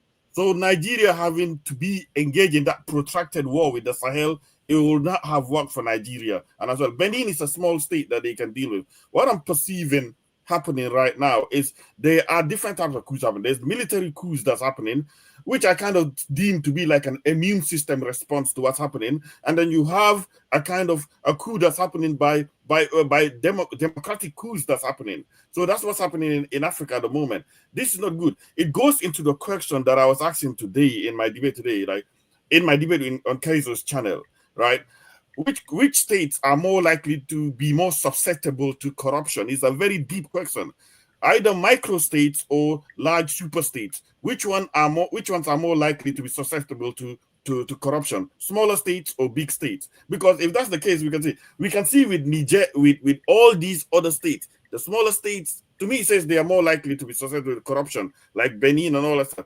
Yes, Nigeria to a certain extent, but you can see even UFC himself is saying Nigeria, because of the many different interest groups and pressures, that the corruption is able to be mitigatable. In fact, I was even defending and saying Nigeria has a little bit more agency than many more smaller states in the region and all that kind of stuff. But this, what Tinubu did, is like, then that just tells me there's different levels of agency that Nigeria may have. They are able to do some things at certain levels, and some levels they're not able to do something. There are certain levels they are not able to break the rules from. But you Such when as you when they lost get me a call to intervene in Niger. when Nigeria took $1 billion from Russia, 1 billion, and you know what 1 billion in 1978 would be like today? That would be like 10 billion today, maybe, probably 5 to 10 billion today would be 1 billion in 1978. This is when you lost. This is the beginning of the end, and the feeding frenzy of the oligarchs and the formulation of the oligarchs is when Nigeria was supposed to put up 400 million after the Russians spent $1 billion on a factory that was completed 90%, and they were supposed to finish the rest of the 10%. Well, the time came, 78 all the way to 83. It was 95% finished, still nothing. The factory never went to production. Nigeria never put up its 400 million. Where'd the money go? That set a precedent right there. That the leadership is compromised by the Western world. The Western world told them, "Don't you build? You better not build that steel factory. You Guys, better not." And even All today, right, guys, let me come in here, please. today when you look at the steel guys. import, Nigerian import, how much they All right, import? let me pass it to Elvis. Go ahead, Elvis. All right, thank you, Dennis, and hello to the panel. Look, I think the mantra has to be no coups in West Africa. And in most regional bodies, you need a referee. In Nigeria, you know, by virtue of his size and his military might, has to be the referee. I wish we would have more countries that would go along with Nigeria's into these different countries to restore order. I know they kind of did that with Gambia, with Yaya Jammeh, and kind of brought some, stability to that country, and it's been doing pretty well since. But I think what we democracies, have to look. hold on, please. Democracies and elections have consequences. So if your candidate didn't win, or you have a guy in power who is not governing, you know, the best, you have to wait for the term to change him. You know, you got to wait for that. So to just assume that if something isn't going well, you got to do a coup, that's the wrong mindset. So I'm with Nigeria on this point, and I think they were right by getting in there and trying to remove this, ragtag quote unquote wannabe military. Oh, we lost them. Guys, links I'm gonna put the link in the chat room if you want to call in. Click on the link again. Let me read this statement by this joint statement by the AES. Let's see here. AES accuses Nigeria of violating airspace over military aircraft emergency landing in Burkina Faso. According to the statement, the aircraft identified as a C-130 belonging to the Nigerian Air Force touched down in Bobo Dioulasso, a major city in the southwest of the country, during an in-flight emergency while transiting Burkina Bay airspace. Let me go ahead, King. When was that? That the statement was made today. Go ahead, King. Unmute yourself, King. King. Come on, y'all. We got to get the Getros together before you call in. Right. Good day to the platform. I just want to say one thing. I am Nigerian. First of all, I do not support what Tinubu is doing. This is wrong, absolutely wrong. Hey, King, are you on a Bluetooth or something? Because you sound very muffled. Oh, sorry. Yeah, I take it out now. Can you hear me? Talk directly into your phone. Okay, can you hear me now? It's a little bit better. Go ahead. Oh, okay. Go ahead. Tinubu is doing this is absolutely wrong. This is absolutely, absolutely. King, do me a favor. Start all over. You sound good now. Go ahead. Start all over. Okay. Thank you. I am a Nigerian. I am Benin by tribe. I was born and raised in Nigeria. What Tinubu is doing is absolutely wrong. I am not supporting it in any way. And if there's a Benin person here from Benin Republic, I want to sincerely apologize to you guys. And if there's anybody from the AES, I want to sincerely apologize to you guys on behalf of Nigerians. Any Nigerians supporting this, you people don't know what is coming. Yeah, please. People don't know what is coming because it's like we are betraying our brothers over what? Over what? What are you even saying? Let him finish. Let me finish my point. Please. Let King over finish. What? Let me finish my point. Over what? Because we want to bring them back to the ECOWAS. For what reason? See, okay, may I finish with the talk, brother? Good and fine. We went to Benin Republic to restore order. Perfectly good and fine. That is supported. Okay, good. But the same president that is sending a jet to Benin Republic, we are having insurgency in Nigeria. It's asymmetrical. It's not the same. Let's be honest with reality. Wait, let me finish my point. Now you go and you land your plane in Burkina Faso. For what reason, please? For what reason? Because now you are going to say Burkina Faso, they are holding our military men. Now we have to go and rescue. Nigerians, people don't listen. We are going to be the most hated people on this continent. It's like we are betraying our brothers. For what reason? Geopolitics is not a popularity contest. It's a I don't give a shit about popularity contest or not. It's a game of might. So I don't know, brother. No, the game of might is the Western world. We don't trade like that in Africa. We never. Let me finish. And where has that Let got me to? finish. Let King finish. Let King finish. Go ahead, King. Rhetorical questions, y'all. I don't give a shit, brother. Keep your mouth shut and let me finish my point. Thank you. There we go. As I was saying before, what we are trying to do, what Tinubu is trying to do, is absolutely disgraceful. As a Nigerian, I distance myself from it. If these guys say they don't want to be part of ECOWAS, leave them alone. They are not bothering you. What is your business with them? What is your business with them? Everybody sit down today, they are condemning Russians for invading Ukraine. Is it not the same thing that we are doing now? Everybody's condemning the US for being police of the world, invading other people's country. Is it not the same thing we are doing on the African continent? What kind of life is this? King, real quick, if I could interject real quick. You made a great point. Like, how does a Nigerian aircraft headed to Benin, the Cotonou area, end up in Burkina Faso? Bro, I'm okay. You ask me, and wait. Let me make this even complicated for you the more. Even after the airstrike in Benin Republic, the president came out and made a statement. I want to thank my gallant boys for what they did. Then all of a sudden, we heard that these boys are home. All of a sudden, we heard that they are in Burkina Faso. This is madness. And I even think what happened in Benin Republic was a setup. This coup was a huge setup. Because those guys that came out on TV don't even look like military men. It was a huge setup just for the plane to land in Burkina Faso. So we start having problem with our neighbors. For what kind of life is that? When did we black people start to live like this? Well, okay. Anyway. Just like the one in Guinea-Bissau was a setup. That was a fake fight each other and kill each other. It's not black people. The Ubuntu you've my been doing brother, for they the were last... born. The Ubuntu Burkina Africans Faso have was been doing born for the last 100 years. I got to pass the mic to say James, but that's a good question. How does a plane headed to, we'll say, roughly the Cotonou area from Nigeria end up in Burkina Faso? That doesn't. Can I answer that question? No.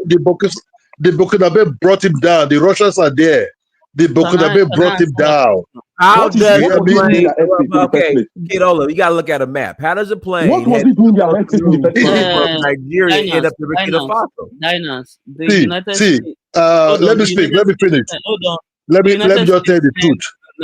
Sent some military equipment to Nigeria. I think they were supposed to go and pick it up in Ghana. It was at the U.S. base in Ghana. So that's what happened. So they went to pick up those military equipment. So that's what happened. What you are saying now is not verified. Yeah, no, that's what happened. Yes, hold on. What is verified?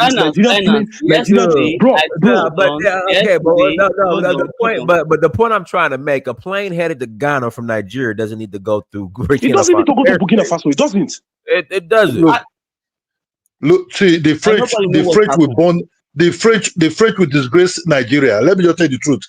Burkina Faso brought that plane down, right? The Burkina Faso Bay brought that plane down, and Tinubu can't do no shit. And guess what? Tinubu have already started this mess, right? Tinubu have started this mess.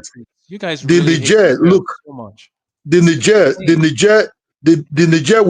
Nigerian army, it will secretly support some of de facto soldiers. Just wait for few months. You will hear we have our own problem. It's soldiers, bandits are almost taking over the northern part of Nigeria. I beg, sorry, make I talk one thing here. Please, 1 second, please. Just 1 second, brother. Please, just 1 second. I will mute myself. Go ahead, King. Okay, my major problem, brother, una be Nigerians. We are fellow Nigerians. Let us reason as human beings. If we are Africans, we truly love ourselves. We have been suffering for the longest. This is opportunity for us to raise ourselves up. Now, let me get to my point. We are crying about this banditry problem in Nigeria. Do you know what will happen again if we eventually destroy the Burkina Faso or Niger? Those insurgency problems will double. That's where the Everybody problem will is coming shift into from. our places. And even those that have grudges against us, we will have more problems. That's where those bandits come Nigeria from. can't destroy Burkina Faso. We don't have the power. Russians are there. They can't do nothing. Nigeria can't do nothing, my brother. Nigeria is misplaced. Listen to me, brother. Bandit. How can you take a private jet? How can you take a jet in less than 12 hours to Benin Republic? Why we have banditry problem in Nigeria? When you are invited by a government in power to assist, my goodness, man. My goodness. He was Black man invited is mad. officially. Guys. What did you just All say? right, I got to pass the mic to say James. Go ahead, say James. Hi, Dennis. Thanks for having me. This is a very interesting topic, and I just want to correct the record. I heard somebody say the plane was coming from Ghana, and if you understand, we have a great relationship with Ghana, and Ghana wouldn't have done that to us, in this situation right here. In fact, Dramani was in Ivory Coast this morning, so I don't think Dramani can make that kind of order for an airplane to just violate our airspace like that. We did bring the plane down, and these are Nigerian. This is a Nigerian plane. It's confirmed. It's a Nigerian plane. So we don't understand why they're there, but we're gonna figure it out. We're gonna play this one safe. For all my Nigerian brothers who are very skeptical about the situation, you got it right. Nigeria did go very fast into a situation they don't understand. As you know, Danes, the Benin Republic, has a great relationship with France. There is a military, the French regiment there in French. If Nigeria is to attack Benin, I can guarantee you they had to talk with the French. So there was some sort of cooperation before Nigerian troop moved to Benin. It's going to have a big repercussion in that region based on the sentiment that the Francophone have towards French. So the way Nigeria did it, I'm still trying to understand. Did they move it themselves, or did they have some of the ECOWAS member country get involved in that? If Nigeria did it by themselves, of course it's going to be a problem. So if you look at the mandate in the ECOWAS, I do understand that they can go prevent a coup, but the manner it happened, I do believe Nigeria took side. So when two brothers are fighting, you got to be careful about which side you pick. I know you want to reestablish democracy.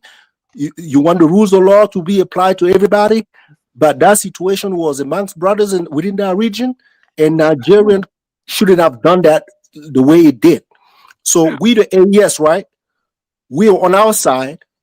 We already made sure any airplane that try us again, we're gonna shoot it down. We're not playing. Keep your problem over there. We're over here. You understand? You guys don't know Benin. Those people who are here being happy about what Nigeria did, you gotta go study Benin.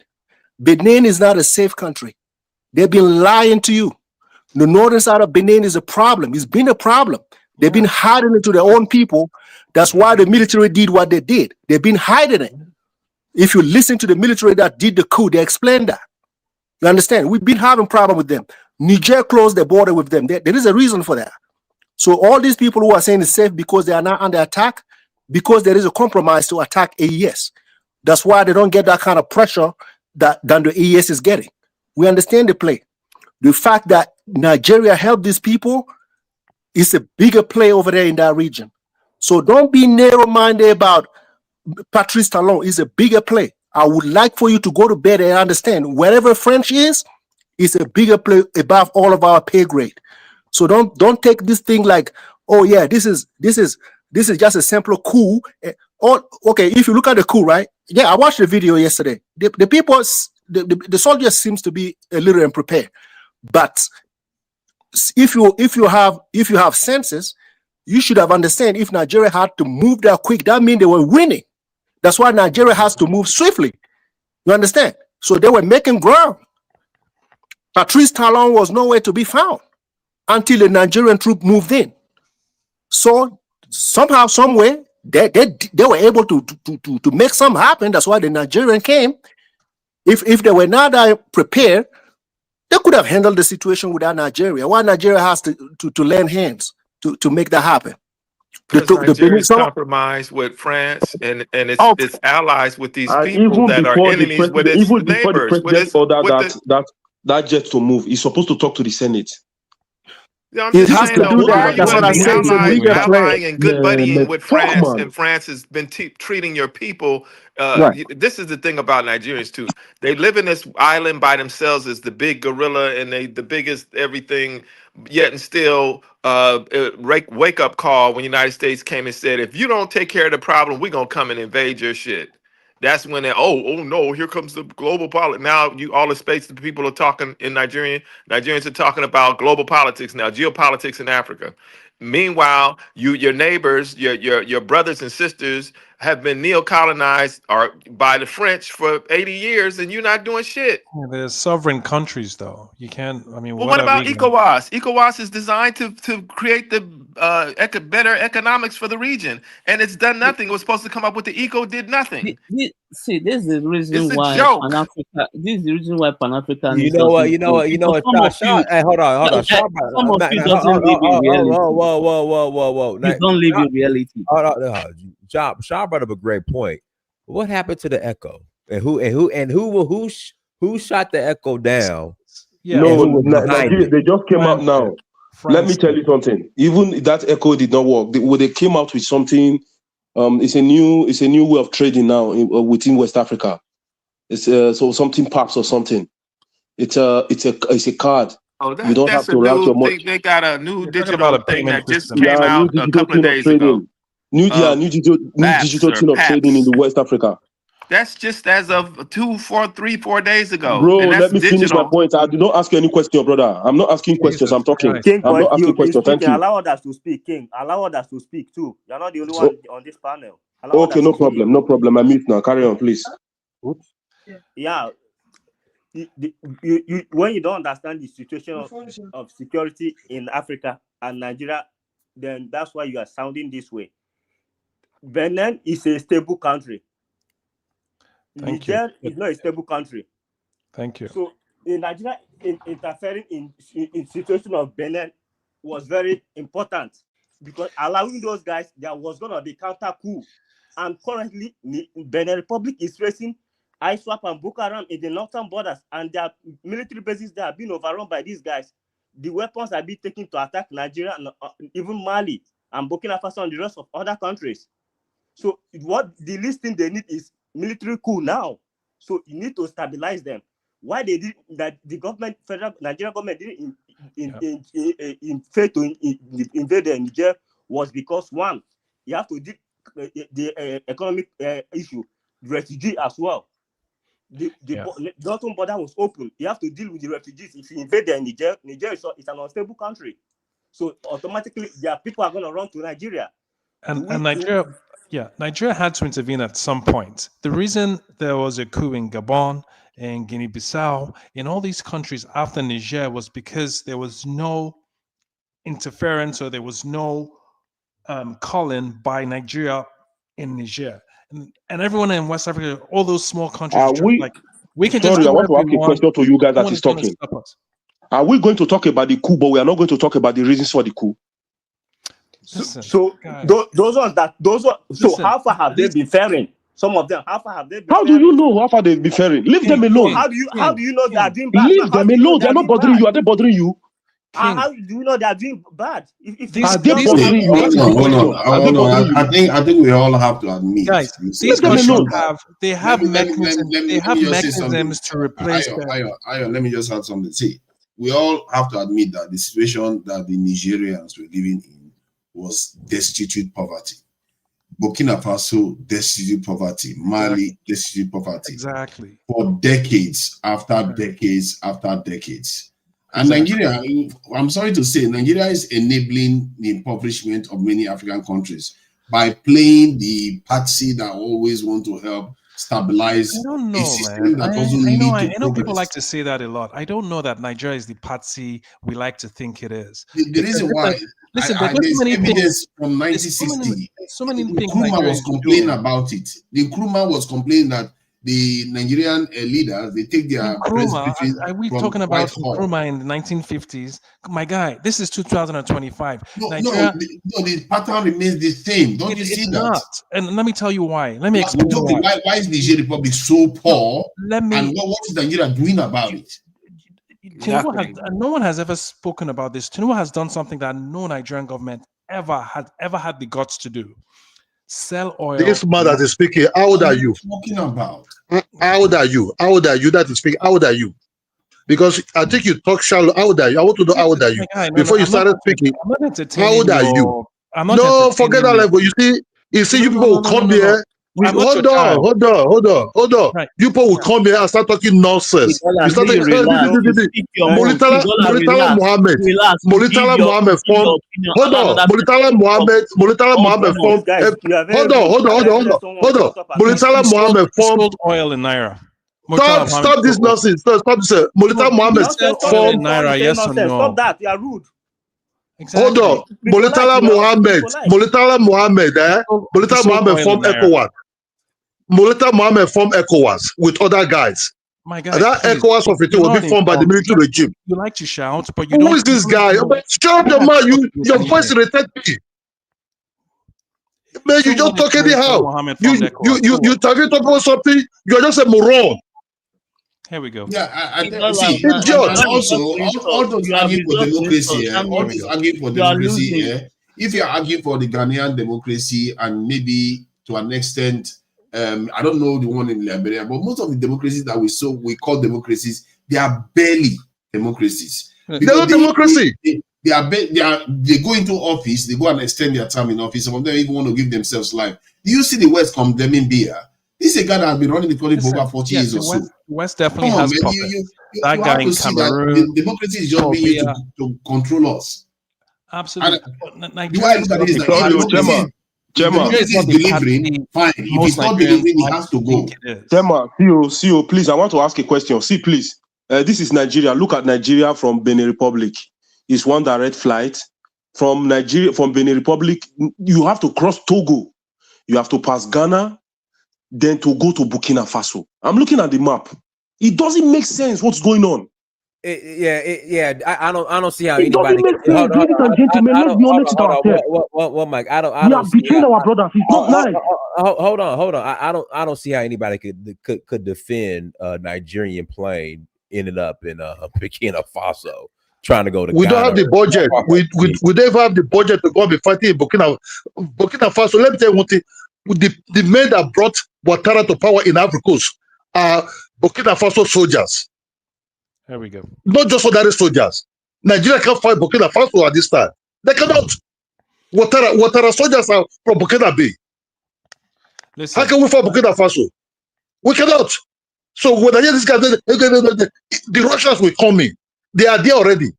How did they bring that plane down? The Russians are in Niger. They don't have any significant. France want to disgrace us. France want to disgrace us. Don't be surprised. Tinubu will be very.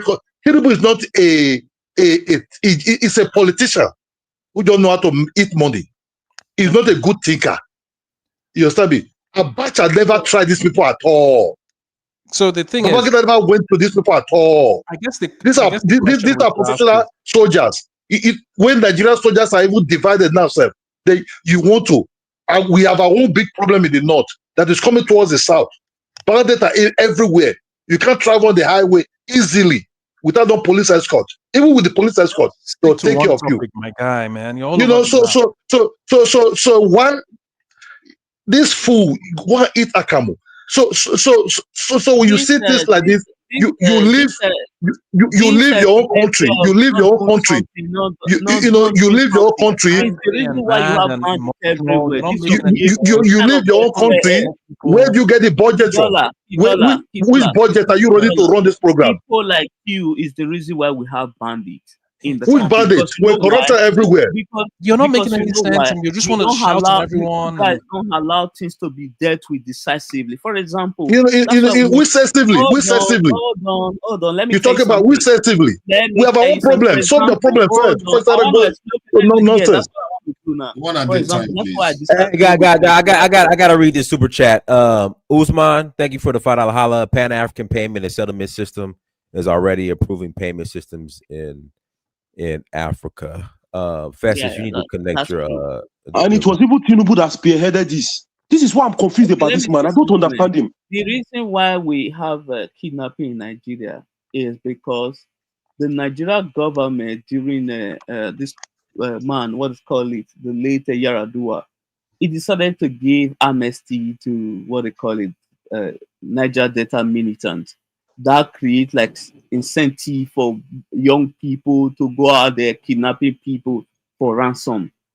So these are the problem. When you reward, look at the coup right now, because some people were rewarded, nothing happened, then other people copy.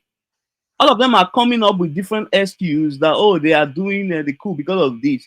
Benin Republic basically says. I tell you wrong. You're very wrong about not wrong at all.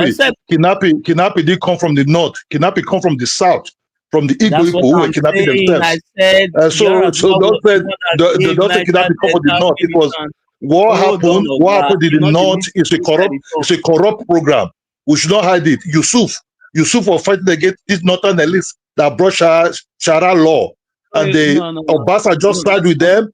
They silent him. Some of his men become radical, and they go to the other people cash it as part of business. It's a business, and the government can't actually control it. You have a country that United States threaten you. If you cannot take care of your own country, look, they slaughtered Benue people.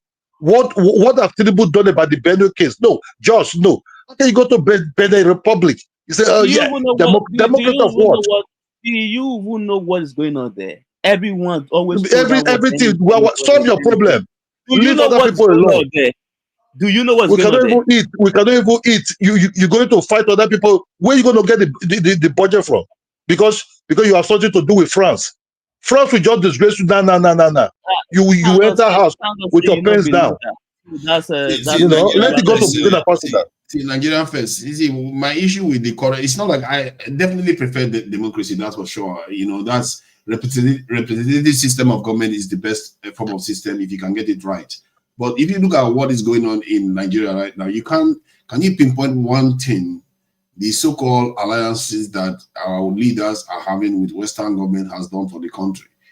Can you pinpoint one thing? Most Nigerians are basically living as if the country has failed in many cases, and it's not very helpful to see it. Look at our democracies too. There's barely any opposition. Everybody care about hold on, you guys keep telling yourself you are rich, but you don't know you are poor. But so that's not the point. What Nigeria needs to do, Nigeria needs to create more wealth to go around. But that's my point, though. The relationship we are having now is not helping us, and these leaders keep doubling down. Why do you think it's not helping? Democracy is not helping y'all either. We've been doing it since 1960, and the country is still where it is. No, other nations and democracy is not helping either. Because hypothetically, if you had a free and fair election, past election I watched, it was a farce, right? But let's say hypothetically it was everything was fair, everything was above board, and fully just good, just a good election. And Nigeria continues to have good elections, but is in the condition that it's in. It means democracy is not working if Nigeria continues to stay like it is. And all these other places where they got democracies, Senegal, for example, good democracy. Benin supposed to be a stable country. Look at the condition look at the situation in Benin. Look at the situation even in Senegal. Like good democracy. Democracy is corruption. Case closed. Democracy is corruption. There's nothing like good democracy. Africa does not need democracy. Bro, the only democracy is in Ghana. The only democracy in West Africa is in Ghana, whereby the judicial system, the court system, even the court system is still working. Nigeria have no opposition. They all destroyed everything. The court system in Nigeria is being hijacked by some people. The same thing also was going on in Benin Republic. In Benin Republic, the court system is being hijacked by this man for a very long time. Even the man that he brought to replace him, even arrest him. Like what Ouattara did. Ouattara brought a man and he deleted him at the same time. You understand me? So what you see now is what you see now is that in democracy, people came under the ballot, fake ballot. They become like a military dictator in the way to extend their power. Why that will not work in Nigeria? Because they're all greedy to take power. But in terms of the notorious corruption that finished Nigeria, if the money they are taken away from Nigeria, right? It's because the Nigerian citizens cannot revolt because they're sleeping. Look at Nepal. What happened in Nepal? You understand? Look at what happened in some other places. But the Nigerian youth, they all drug up. They can't do nothing. They are watching BB Niger. Brother, are you not a Nigerian? Are you not a Nigerian? Stop pointing fingers at others and look at yourself, my friend. Are you not a Nigerian? After that, they'll call their brothers in overseas. Please give me money. Give me money. Are you not a Nigerian? I'm asking you a question. So they can't do no shit. Are you not in Nigeria? This politician in Nigeria and how much shitting on shitting on their head. These Nigerians, these leaders in Nigeria, they are very scared also, because they know one day anything that goes up will surely come down. That they will go after them. What you see now, everything's on bubble. Bandits, and they're not really bandits. These are jihadists that are coming as bandits, taking over most villages in everywhere, even Yoruba land, bandits are everywhere. They are bush there. You understand me? That's why Yoruba he land. deployed those He takes So my brother, nobody is free. All this one that is revolutions gonna speaking here, spread to Nigeria. I think they all just lying to themselves. They try to pretend. And that you see, Nigerian people are very good at pretending. Until the tar and the bet in their neck,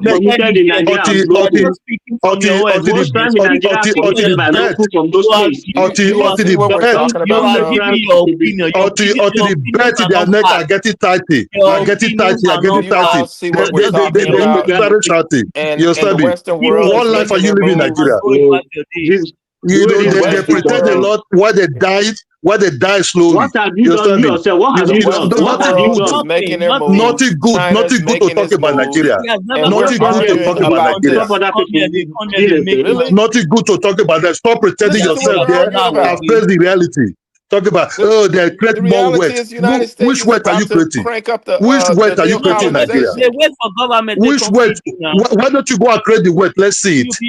Why don't you go and create the wealth? Let's see it. You say You have create the wealth. solution. Why not providing solution? Which You wealth? are there. Why not providing solution? Which wealth? Come and create the wealth in Nigeria. You know, you see, Why not they just providing pretend. solution?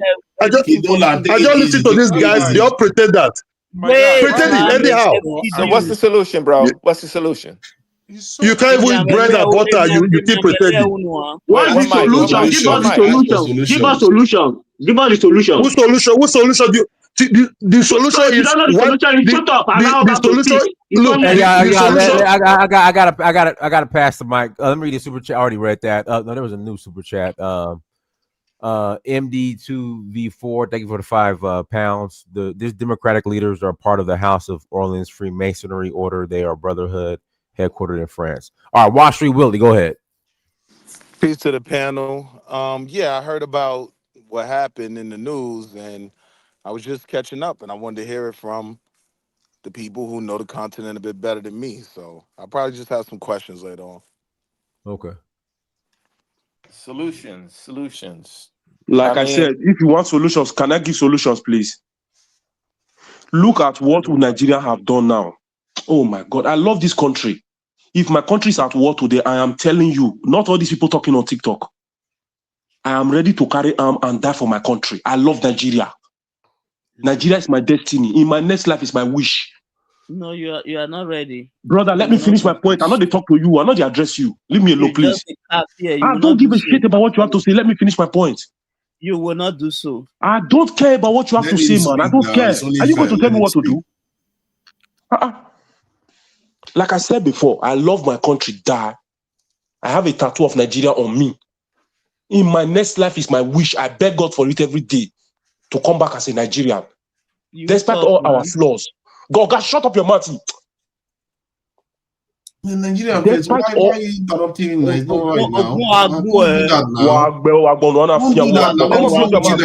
Why are you being so rude to people? Let him speak now. Let him talk. Let him hold on. Let tonight. You got 1 minute. Then I pass it to Bang. Hey, Willie, I dropped you off because you just like came on. It was just like, hey, if I ask some questions, I don't know. Go ahead, Bang. Go ahead. Go ahead, two Nigel. Then I pass it to Bang. No, I wasn't saying anything. I was just saying that Nigeria Fed should allow the guy to speak. Somebody was speaking, we just kept interrupting him. Thank you, my brother. Like I said before. Go ahead, Bang. Unmute yourself, Bang. All right. Bang. Unmute yourself. Yeah. Sorry. How's everybody? I got a different angle of this topic, right? With the whole bumming of Benin, right? So Tinubu is a Yoruba president, right? Because I've heard a lot of Nigerians always complain about Nigerian issue, especially the ones that are on social media, constantly the ones that speak English, constantly blaming the Fulanese about Nigerian issues and this and that, right? So if you are so-called Pan-Africanists, right? You care about Africa and then you support AES, right? And then you want changes in a way because you tired of how these corrupt leaders in Africa, like they're not really doing nothing in Africa. Let's be honest with ourselves, right? So then if the president is a Yoruba man, and then he launches a military attack in another country within less than 10 hours or whatever, 6 hours, and then blah blah blah, and stuff like that. But look at Nigeria, bandits running everywhere, unaliving people, kidnapped, doing everything. But then he chose not to solve that problem. But then as soon as a problem occurs in another man's countries, he launched a military over there.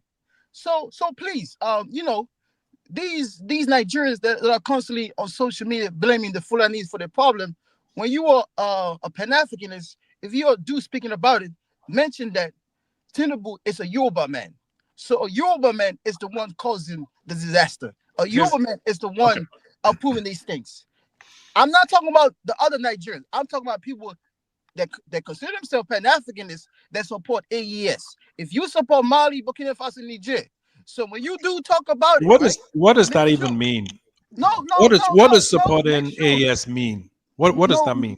No. Make sure when you do mention the president, make sure that you mention that he's a Yoruba man. So a Yoruba man is the one that betrayed whatever those men that was trying to bang. Are you Fula?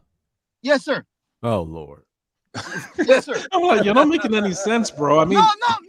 I mean, just like the brother said, he supports Nigeria.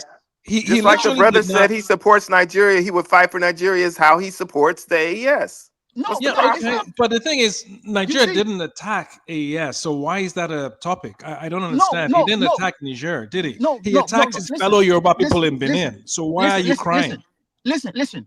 If another country with the state of Nigeria, the crimes that are happening in Nigeria right now, the unaliving that's going on currently in Nigeria, for Tinubu not to take action the way he should. Shouldn't you? You're Fula, you're Nigerian and you're Fula, so you're from the north. Don't you think your governors have more of a responsibility? Hold on, sir. Answer that question, please, bang. You're missing it. If you're not fixing your problem in your own country, what gives you the right to attack another country then? The country is not complaining. The Benin is... No, what you mean the country is not complaining? They're not. They asked for him. I'm talking to Pan-Africanists. I'm talking to Pan-Africans. I'm not talking to you because I know for sure you support but the president made a great gesture thanking the people that helped I don't understand. him. I don't understand this. I don't understand what you are talking about. It was about Benin. The Yoruba people in Benin and Yoruba people in Nigeria are not complaining. The Benin people are not complaining. The government of Benin asked for assistance and he assisted them. Why are you crying? If your country, the way Nigeria is going right now, with the kidnapping, with the unaliving, Nigeria first. So why? So who's your governor first? Who's your governor? Who's your governor? I think. Hold on. If I get a bang, you're Sierra Leone, right? Yes, sir. Yeah. Okay, never mind. Sorry, I thought he was. No. I'm speaking about Nigerians that take Nigeria issue and go to social media and constantly bashing the Fulanese of a Nigerian problem. They're a problem, bro. They're a problem. No. Your president is the Yoruba. Your president is the one attacking another nation within. He's not the one. He's not the one holding terror. Hold on, bang. Are you trying to deflect from the problems in the north by focusing on what happened? Exactly. Come on, bang.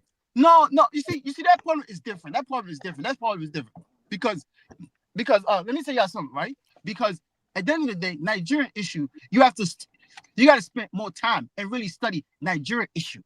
You can't just look at Nigeria and think you know exactly what's going on. You got to dig in and then investigate. Sorry, it sounds like you need and to take study more time Nigerian. in Nigeria for you to know what's really going on in Nigeria.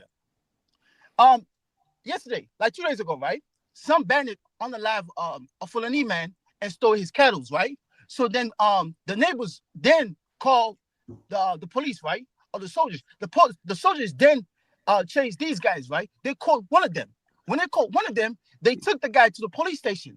The police, the head of the police within that station, released the guy. Yeah. Released the guy, right? Yeah, that's not true. Where did come on now? Come on. That is true. That is That's true. not true, man. That's when just fake oh news. my God. They released the guy. Where did that happen? No, they did. They did. He's right. He's right. He's right. When was that? It happened 2 days He's ago. right. He's right. He's right. VDM said it, man. What What are you trying to say? Why would they Come do on, so? man. They're trying to make up stuff, man. Nigerian first. He did. He's correct. It did happen. And I'm Why glad did the they police I'm release glad the they guy? released the guy. I'm talking to Pan-Africanists.